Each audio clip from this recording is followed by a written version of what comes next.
Is Ezekiel 4:9 bread actually biblical bread? We really need to deep dive into this whole Ezekiel bread craze, which we will be doing in this video. And frankly, the honest truth may surprise you a bit.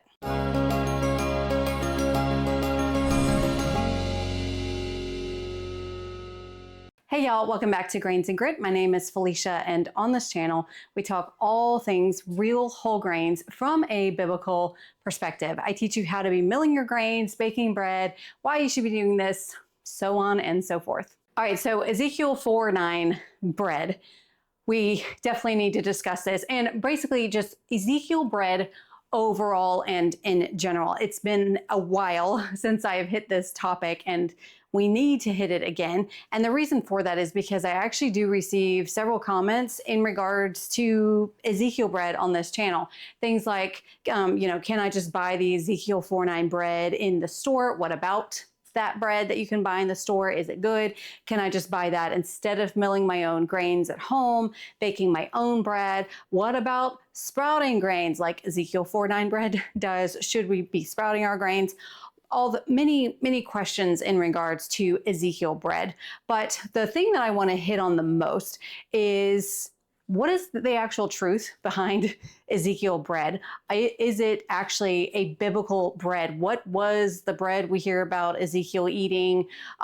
Is it healthier? So on and so forth. And I think because, especially with the Ezekiel 4:9 bread in the store, or just calling it Ezekiel bread, we definitely get the impression that it is a biblical bread, and definitely that it is healthier for us. That is the overall impression that most people have. So the biggest question is it really biblical? What exactly is Ezekiel bread, especially as we see it in scripture? Is it healthier? How was it made? How do we actually know? What do we know about it? Good news is we're not only going to be diving in to this discussion today, but stay tuned, because at the end, I will be sharing with y'all kind of what I think and how Ezekiel bread was made, as well as a little recipe for y'all, because I've definitely updated it, and we're actually going to attempt to be more historically accurate. Now, before we begin, just know I am not bashing the Food for Life company for their Ezekiel 4:9 bread, because yeah, frankly, it is a lot better of a bread as far as what you can buy in the store. As far as their ingredients goes, they're just whole grains. They're sprouted whole grains and beans, and they make it into a bread, which is a lot better than your typical regular store-bought flour that is nothing but gluten and starch and then preservatives and all of those type of things. No, this is not a bash of the company, because frankly, I do applaud what they are doing, because it is a lot better than what you can typically find in the store. But the reason why I'm doing this is because I really like getting really deep dive into the truth behind everything, no matter what it is. It could be bread. On this channel, we focus on grains, but in everything, I'd like to know the real truth behind it, especially when it comes to things that people are using the Bible to back up. Is it actually true? Is it actually biblical? Does it please the Lord? So first off, you just need to grab your Bibles, maybe a little notepad to take some notes, some coffee, and let's start chatting about this. Okay, so first of all, before we get into what the Bible says about this, first of all, let's just talk about the Ezekiel 4:9 bread that you actually you can buy in the store. And I'm pretty sure you can buy it at any grocery store now. Even Walmart carries it. It's just in the refrigerated or frozen food aisles. That's because it contains no preservatives. So with that, it actually is, they describe it as a flourless, sprouted whole grain bread. And translation, what that means, how something can be flourless, because this really threw me for a loop when I saw this. What this means is they sprout the grains and beans first, and then instead of like drying it, grinding it into a flour, and then baking bread, from what I can tell, they basically just turn it into a paste, similar to if you've made masa harina for corn tortillas, those type of things.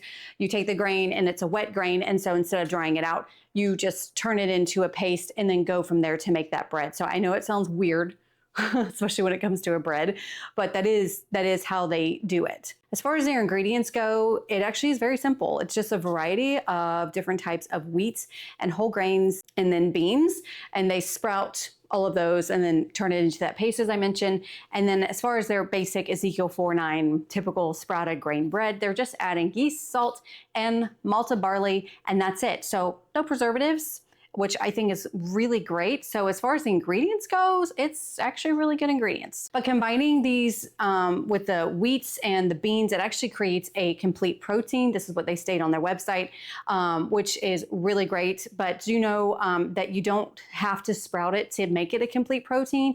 It's just the combination of the grains with the beans that does that. And I think the biggest thing that I think people like about their bread is the fact that they use sprouted grains. Now, I am not against sprouted grains. I actually did a video all about that, like should we be sprouting? What do they do? What does it mean? All of that type of stuff. I did that here. I will link it up here and down below. So sprouting is not bad, but it does change what happens to the grain. So for example, with wheat, sprouting wheat actually skyrockets things like vitamin A and vitamin C, which are generally slightly deficient. But in doing so, because of the time that it takes, you're gonna maybe have some less nutrients in other areas like the vitamin E due to oxidation. So again, sprouting is not bad. It just is changing the grain and you're getting different types of nutritional value from doing that. But as far as the Ezekiel 4:9 bread goes, I do believe that they have clever marketing because titling it the after Ezekiel 4:9 definitely gives you the impression that this is a biblical bread, that it's bread that our ancestors ate. It's better bread. It's healthier for you. These are the impressions that you're getting with their marketing. So the biggest question now is it actually biblical bread? How true is it to the bread that Ezekiel had in the Bible? So that's what we're going to dive into now. So everyone grab your Bibles and obviously open it up to Ezekiel in the Old Testament. So let's go on a little journey and talk about Ezekiel. And this is very fascinating. This is actually something my husband pointed out a few years ago and my mind was completely blown. And that's why I keep him around, because he's super smart like that. So very quick background about Ezekiel, if you're not as familiar with him as other prophets like the prophet Daniel. He was actually contemporary with Daniel. He was prophesying after Judah had already been taken into Babylon. So they are all exiled. It is not good times at all.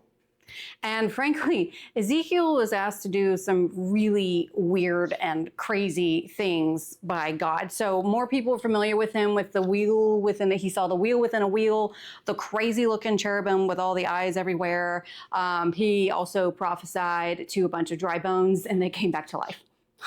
So the Old Testament was some wild times, y'all, some wild times. But mad kudos to Ezekiel who obeyed God no matter what crazy thing God told him to do. And the Ezekiel bread is one of those crazy things that God actually told him to do. So open up to, of course, Ezekiel 4:9, as the title suggests. But actually to see what this really is, you actually have to get the full concept and read more of the chapter. But bottom line is we can start in Ezekiel 4:9. And this is what we're given as far as Ezekiel bread goes. He says, "Take thou also unto thee wheat and barley and beans and lentils and millet and fitches, and put them in one vessel, and make thee bread thereof, according to the number of the days that thou shalt lie upon thy side. 390 days shalt thou eat thereof." And later on, verse 12, it states, "And thou shalt eat it as barley cakes, and thou shalt bake it with dung that cometh out of man in their sight." So not only, if you didn't catch that, did God tell Ezekiel, hey, you're going to lay on your side for 390 days. But you're also going to bake this type of bread while you're doing that. And that's basically all that we get as far as the ingredients goes. Now I'm using the King James Bible. So you may have noticed that I use the term fitches. And in my marginal notes, the King James translators actually gave an alternative translation saying stating spelt. So that's probably why in other, like especially modern translations, they typically use spelt for that, because that does seem to be an alternative translations. I've tried to really figure out what fitches were, and I get conflicting information on the internet. So we're gonna go with this. So we're gonna assume fitches means spelt. But as you can see, we recognize many of those ingredients: wheat, barley, beans, lentils, millet, and fitches or spelt. We'll assume that that is spelt. You just put it in one vessel. You're gonna make bread as barley cakes, and you're gonna cook it over dung. Now later on, God was merciful and said you can use cow dung instead of the dung that comes out of man, which yes, I do think is better. But bottom line, that's how he was to do it. And that's all the information that we are given. We don't know what type of beans specifically. We don't know how many of what he was supposed to do. That's what we get. Now, I can tell you a few things about this. He was told to put it in a vessel. And I think this is where people think and assume that that the grains and beans were sprouted. It doesn't say that. It doesn't say cover it with water, which would definitely cause it to sprout. It doesn't say how long they were sitting in the vessel. You know, if water was used, I think it's safe to say there was no fermentation, like a sourdough type thing was used. So as far as going die hard that Ezekiel bread has to be sprouted, if you're trying to be biblically accurate, we don't that information is simply not there. For all we know, he had it in one vessel and then he just ground it up by hand and then baked it as barley cakes over dung. Now I did try to do research of what barley cakes were, and a general overall thing is most recipes you see now are definitely going to be more sweetened barley cakes. They're going to be nicer, but the most simplest version of barley cakes was more of a coarser grind flatbread, unleavened flatbread made out of barley. It was generally used for the poor. It's what the poor ate. But bottom line is, if he's laying on his side, I think logically speaking, this process would have to be kind of simple. And I'm sure he used some kind of water just to hold the grains and beans together, like to make a cake. So I would think there was something used for that, but whether it was because it was sprouted and then turned into a paste and then just poured onto a pan like you're making pancakes or something, we just don't know. So maybe they were sprouted, maybe it wasn't. But bottom line, we at least just know the grains and beans roughly that were used, and that's kind of it.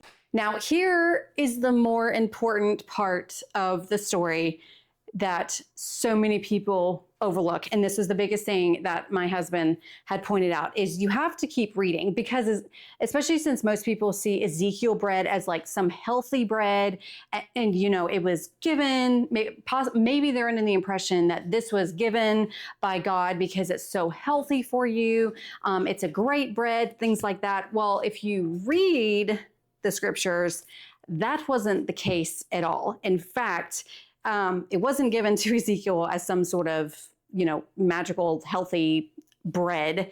It was actually a sign of judgment. And you have to read this. So we're still in chapter 4, but if you read from verse 13 on for now, we're kind of skipping around the chapter. So Ezekiel 4 verses 13, it says, and the Lord said, so this is after he said, you're going to make this bread, laying on your side 390 days.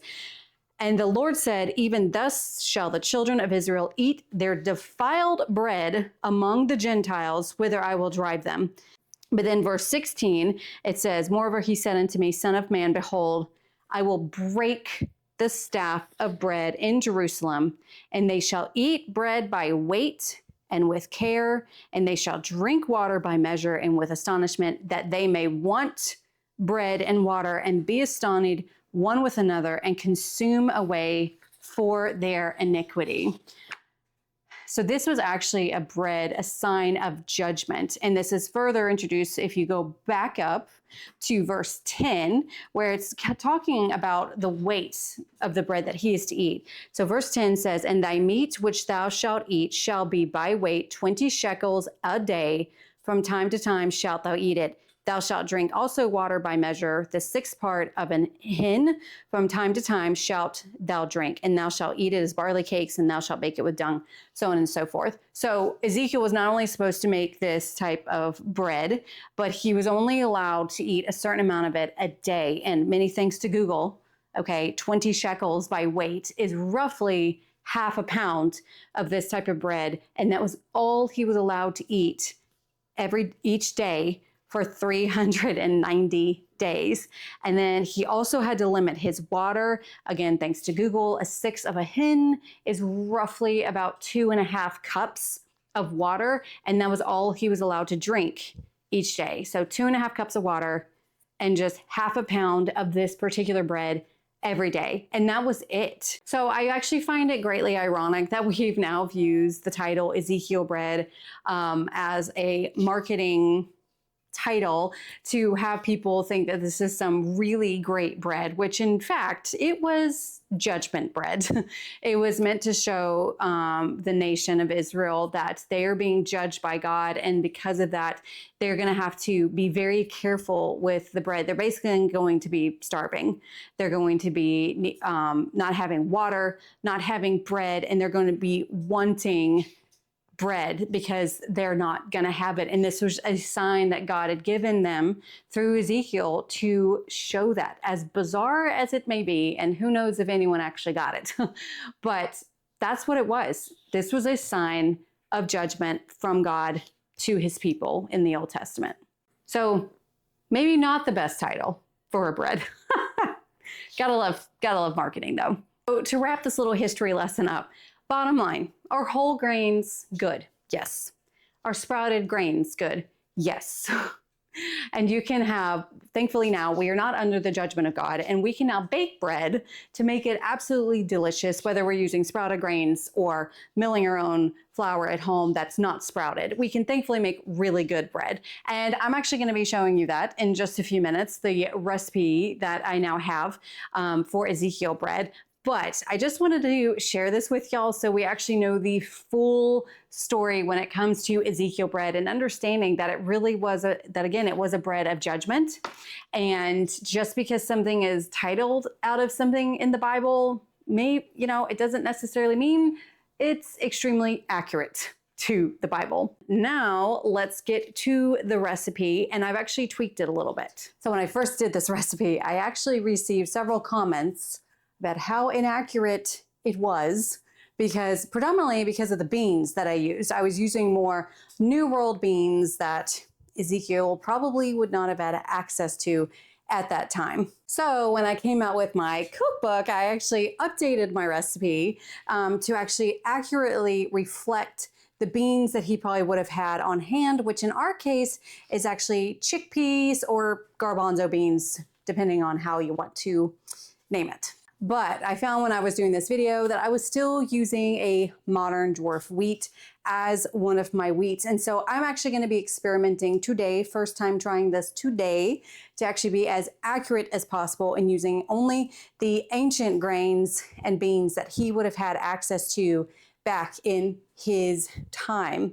And so no more hard red or hard white wheat in this recipe, which is what you find in my cookbook. Instead, I'm going to be replacing it with einkorn, which should make a lot of people happy. I haven't done a lot of recipes with einkorn. You could also use probably korzon or even emmer. Those three type of wheats would have been the wheats that were probably available to Ezekiel the thousands of years ago. So this is a fully ancient grain and bean recipe. All right, so speaking of ancient grains, it is time to mention today's sponsor, which is the king of ancient grains, and that is Grand Teton Ancient Grains. They are a regenerative farm and mill that is pretty much responsible for us having access to our ancient grains here in the Western world, not just over in Europe. They are pioneers when it comes to ancient grains like einkorn and korzon and emmer and spelt. They use those regenerative farm practices, which means that they are taking care of their soil to make sure that their grains are as nutritious as possible so that we can have the best ancient grains that we can possibly have in our homes for our milling. If you're a lover of ancient grains, you definitely need to check them out, as ancient grains are known to be less hybridized and possibly even easier on the gut, even when you're milling them at home. So for those of you who may have problems with our modern grains, ancient grains are certainly the way to go. And you can get clean grains shipped to your house at excellent prices, all from Grand Teton. So be sure to check them out. Just go to grainsandgrit.com/Teton and use this coupon code up here for 10% off your first order. And thank you so much to Grand Teton for sponsoring this video and for helping me to make more historically accurate Ezekiel bread. All right, so with this bread, you will notice that the recipe is not going to be made like a coarse grind barley cakes. Thankfully, we are no longer under the judgment of God, and so we can have actually delicious bread. So this Ezekiel bread is not technically biblical in that, he was not using oil and honey and yeast in this bread, but all ingredients are historically accurate because he would have had access to oil, honey, and salt. Now, it would have been more of a sourdough type bread if he was going with the yeast, but still, it's okay. It's okay. We're just going to make a delicious bread that's going to use most of these ingredients, and you're going to love it, and it's going to be okay. Now, this is actually different than how I usually do bread in that we measure out the grains and beans first, whole, and we mill that, and we just use all of that flour. So usually I'm having you mill a certain amount, and then we use a certain amount of, and then we measure the flour. This case, it's a bit different. What we're going to be using, again, if you follow my cookbook recipe, I will also, I think I have this as a printable in the description box below. I will put it there as well. But we are going to be following this. So you do still need a grain mill. We are not sprouting these. We are just going to mill these into flour. But you need your grain. So if you're following my recipe, I'm just once again substituting the hard red wheat berries for einkorn, but everything else is the same. Okay, so in a bowl, measuring cup, whatever it is you want to use, we need 2.5 cups of einkorn. And again, you could use Corzon or emmer. Just know with einkorn and Corzon, they are just very weird type grains. So this dough will probably be, if you made the recipe before, I do expect this dough to be a bit different because Corzon and einkorn are typically a bit more of a stretchier type dough whenever being used. So I do expect this to be a little different, maybe not even get as great of a rise as using hard red, but I still think it's going to be good. So 2.5 cups hard red wheat, einkorn berries. Then we need 1.5 cups of spelt, or you could use rye. Either one would be historically accurate. We are using spelt today. So we need 1.5. Now we need 1/2 cup of hulled barley, not the pearled barley. This needs to be hulled barley. 1/4 cup of millet. 1/4 cup of lentils. Now I have tried brown lentils, green lentils, haven't really noticed a difference, so whichever one you have. This is where it may get a little tricky, and that is using garbanzo beans, and that's because they are larger. The mill that I have been able, which is the Wonder Mill, I have been able to mill garbanzo beans fine, and I'm pretty sure no matter what grain mill you have, you'll be able to mill these. They are larger. You just may have to help feed them in a little bit, but we need 6 tablespoons of dried garbanzo or chickpeas. So that's 1 and 6. So that's all of our grains and beans that we have here. We're just going to have these. You don't have to completely mix them up. You can if you want to, but bottom line, we then take these and we're going to put them in our grain mill. So make sure there's no other flour in here, because whatever this mills, we're going to use all of it. And you just want it on a fine flour setting, just like you're making normal bread. As far as breads go, I will say this is a super easy one to do. All we need 4 cups of warm water, 2 tablespoons of instant yeast. Yes, I said 2 tablespoons. You can use less if you want. It just means it's going to take longer for your bread to rise. And I do prefer instant. If you want to use active, that's fine. It just may take longer for your bread to rise. But we're going to add that. And actually, I was a little mistaken. I usually wait to add the yeast. So we're going to switch the yeast and the salt. It's fine.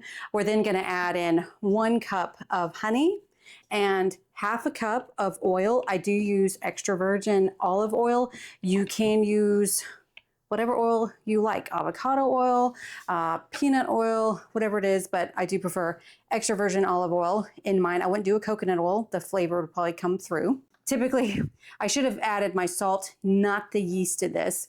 So pretend I didn't do that. Pretend salt is in here. We mix it up. Okay, and then normally we would add our yeast. I'm adding my salt, 2 teaspoons of salt. And the reason why we separate the yeast and the salt is they don't like each other. But in this case, it's not too big of a huge deal if they didn't come together the same. If I switched them, it's okay. All right, so let me mix this a little bit more. And then now, easy peasy, we add in all of the flour that we milled. So this is all of those wonderful wheats that we used and the beans. All right. So it does help to have a mixer for this, because this is going to make 2 fairly large loaves of this. So it definitely helps to have a mixer, but if not, you can do this by hand. And now we're going to mix / knead all of this together for about 10 minutes in this mixer. So we're going to mix this all up first and then knead for about 10 minutes in the mixer. If you're doing this by hand, you're going to stir and knead in the bowl for about 10 to 15 minutes. Do know this is going to be more of a batter type bread, not a true dough, bread dough like we're making just a sandwich loaf. But you do want some kneading. Go ahead and activating that gluten, because it is going to rise a bit. That's what we're going for. It is more of a loaf, but think of it, you're gonna see it. It's gonna look different. So make sure that you have a lid on. Okay, so that was to incorporate pretty much all of the ingredients, kind of knocking everything down. Okay, so from here, we're just going to knead it. I'm gonna set a timer for 10 minutes and come back for that. I'm just putting it on a 1 for my Bosch Universal Mixer Plus, and I'll see you back in 10 minutes. All right, so it's been 10 minutes, and as you can see, you're probably wondering why in the world did we even need anything? Because no, it does not form a dough. It is more of a batter. But again, it kind of activates, starts getting that gluten kind of activated and stuff, because again, we want it to rise a little bit. Now, what I'm curious about is how much this is going to rise with it being made with einkorn. Okay, but from here, regardless of what we used, you need a very large bread pan. This is my Pampered Chef stoneware. This is for like a 2-pound loaf, because you want basically whatever large one you have, you're going to want those. If you have smaller ones, get 3. You can also do a 9 by 13. Whatever you have, make it work.